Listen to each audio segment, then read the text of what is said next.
Hey guys, welcome, Kirsten here. Today I want to show you how to make these beautiful small granny squares for my granny square pillow. And if you haven't seen a granny square before, this is the basic shape. As you can see, it's a square, obviously, which consists of little clusters, so-called clusters, of 3 double crochets. And in the corners, you see the same thing. It's 3 double crochets, chains to make a corner, 3 double crochets. Chain to separate the cluster from the next cluster. So yeah, let's just get started with this one and I'll show you how I do it.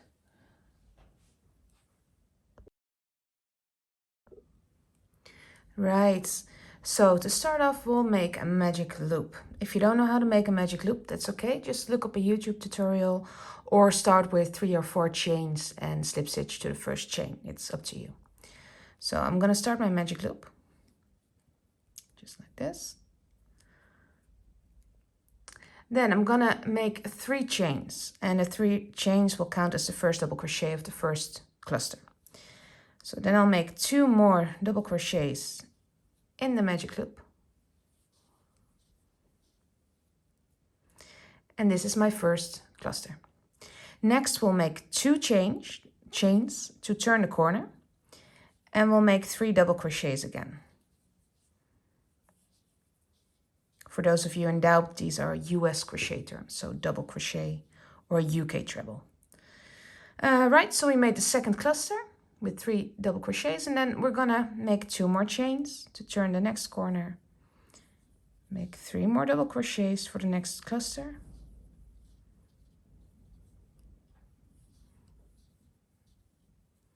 There we go. 2 more chains for the next corner, and 3 double crochets for the final cluster of the first round.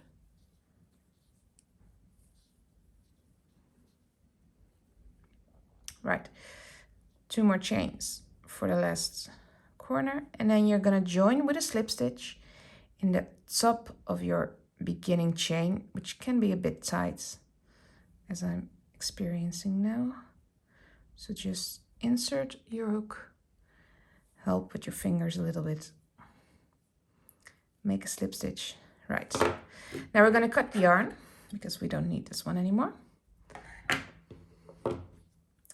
Pull through, and the beauty of a magic ring or magic loop is that you can just pull on the end here and it will just automatically pull tight. Pull quite firmly. There you go. You see that you've made your first round of granny squares, and you can see, I'll just grab the original motif. You can see how this is going to work. Right, so we're gonna continue with the second round. So grab your next color and then pick any corner. It really doesn't matter which one, as long as you got the right side of the motif facing you.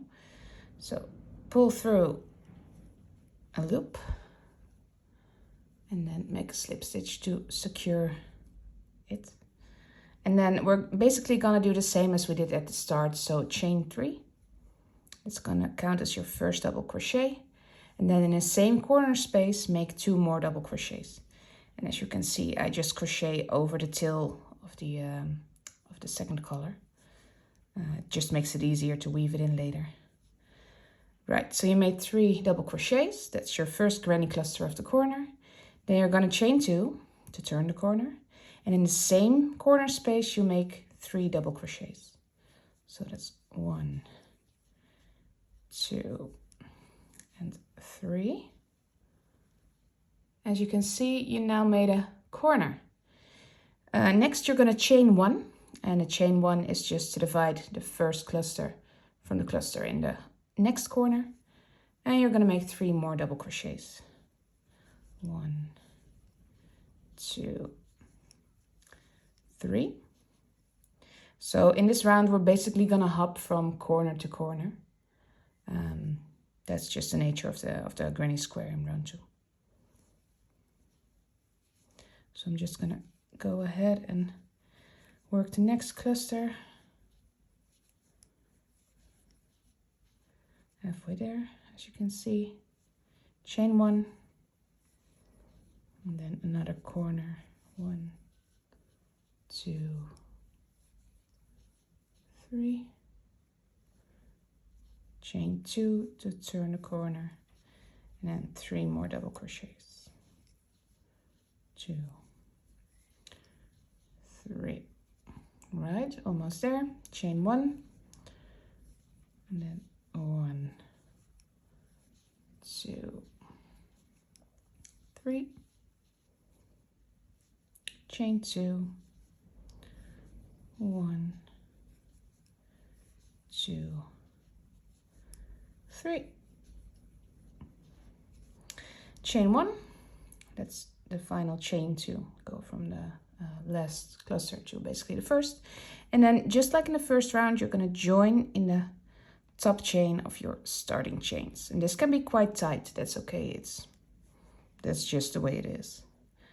Right, so just like this. Right, cut the yarn, you don't need it anymore, and pull through. And now you can just weave in the ends, and that's your motif done. And you'll end up with something like this.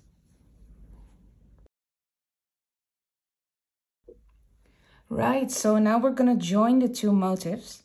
And what we're gonna do, we wanna join it on the back side, so we'll have a nice flush front side. And we're gonna do that with just basically a regular single crochet join.